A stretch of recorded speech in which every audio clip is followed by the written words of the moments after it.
বুধবার হয়ে গেল পশ্চিমবঙ্গ কোল্ড স্টোরেজ অ্যাসোসিয়েশনের বার্ষিক সাধারণ সভা। কলকাতার শোভূমি হেরিটেজে তাদের 60তম বার্ষিক সাধারণ সভা অনুষ্ঠিত হয়। এই সভায় উপস্থিত ছিলেন ওয়েস্ট বেঙ্গল কোল্ড স্টোরেজ অ্যাসোসিয়েশনের সভাপতি সুনীল কুমার রানা, সহসভাপতি শুভজিৎ সাহা, প্রাক্তন সভাপতি রাজেশ কুমার বনসাল, পতিত পাবন দে, তরুণ কান্তি ঘোষ, গোবিন্দ কাজারিয়া, ওয়েস্ট বেঙ্গল কোল্ড স্টোরেজ অ্যাসোসিয়েশনের জেলা কমিটির চেয়ারম্যান দিলীপ চ্যাটার্জি, কৌশিক কুণ্ডু, প্রদীপ লোধা এবং আরো অনেক বিশিষ্ট ব্যক্তিত্ব। সভাপতি সুনীল কুমার রানা বলেন, আলু চাষীদের মধ্যে যথেষ্ট উৎসাহ লক্ষ্য করা যাচ্ছে এবং চলতি মরশুমে প্রায় 5.10 লক্ষ হেক্টর জমিতে আলু চাষ করা হয়েছে। তিনি চলতি মরশুমে প্রায় 135 থেকে 140 লক্ষ টন আলু উৎপাদনের আনুমানিক হিসেব করেছেন। পশ্চিমবঙ্গে আভ্যন্তরীণ চাহিদা 65 লক্ষ টন, বাকি মজুদ আলু রাজ্যের বাইরে পাঠানো প্রয়োজন। কোল্ড স্টোরেজের জন্য উপকরণ খরচ এবং মূলধনের খরচ পর্যায়ক্রমে বৃদ্ধির পরিপ্রেক্ষিতে কোল্ড স্টোরেজ ভাড়া বাড়ানোর দাবি করা হয়, যেখানে বর্তমান হার প্রতি কুইন্টাল 230 টাকা থেকে 270 টাকা করার দাবি করা হয়। আমাদের রাজ্যের ভাড়া কন্ট্রোল করে গভর্নমেন্ট, যেটা আজকে সারা ভারতে কোনো প্রদেশে গভর্নমেন্ট দিয়ে কন্ট্রোল নেই। এই কন্ট্রোল থাকার জন্যে বিগত 4 বছর, দিস ইজ 4th ইয়ার, 4র্থ বর্ষে পা দিয়েছি। বিগত 3 বছর, এবছর নিয়ে 4 বছর এখনও ভাড়া ডিক্লেয়ার হয়নি বা রিভাইজ ভাড়া হয়নি। ফলে আমরা আমাদের ইন্ডাস্ট্রি, আমাদের কোল্ড স্টোরেজ এক ধ্বংসের মুখে চলে যাচ্ছে, ক্ষতির মুখে চলে যাচ্ছে। এই অবস্থায় আমরা বারবার অনুরোধ করছি সরকারের কাছে যে আমাদের অন্তত এবছর শুরুতেই ভাড়া বৃদ্ধি করা হোক, না হলে কিন্তু 4র্থ বর্ষে যাওয়ার ফলে আমাদের ইন্ডাস্ট্রি, যে ইন্ডাস্ট্রিটা সার্ভিস টু দ্য কৃষক, গ্রাম বাংলার উন্নতি করে, সেই সার্ভিসটা আমরা আগামী দিনে ধ্বংসের মুখে চলে যাব। স্টোরেজের যে রেন্ট আছে সেটা সরকার কন্ট্রোল করে। সারা ভারতবর্ষে সমস্ত স্টেটে কোল্ড স্টোরেজ ওনাররা তাদের ভাড়া কন্ট্রোল করে। এটা আমাদের রাজ্যে শুধু আমাদের স্টেট গভর্নমেন্ট করে। আমাদের এই বছর নিয়ে এখনও পর্যন্ত 4 বছরে পড়লো আমাদের যে ভাড়া বৃদ্ধি কোনো হয়নি।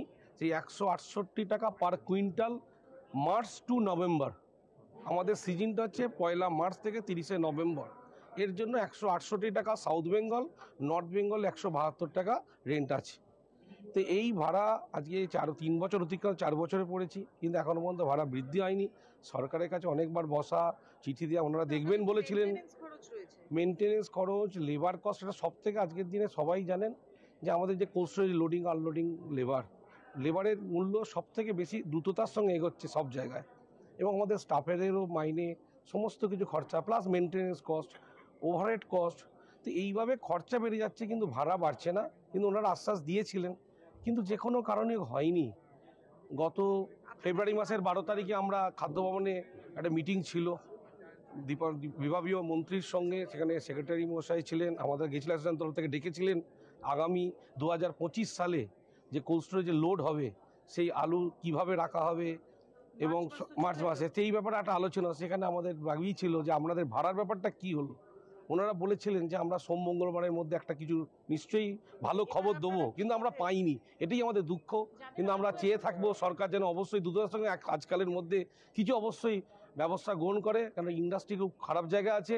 কারণ এই ইন্ডাস্ট্রিটা আজকে দেখুন, যদি কোনোভাবে বসে যায়, কিছু স্টোর বসে যায়, তাহলে মানুষ রাখবে কোথায় আলুটা।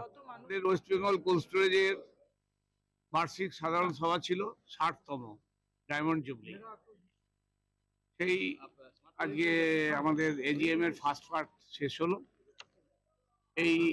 এই এজিএম এ আমাদের রাজ্যের বাইরের অন্যান্য রাজ্য থেকে যে ডিগনিটারিজরা আসেন তাদের আসার কথা ছিল, কিন্তু তারা আসতে পারেননি। কেবলমাত্র উড়িষ্যা থেকে উড়িষ্যার প্রেসিডেন্ট এসছেন, তিনি অ্যাটেন্ড করেছেন।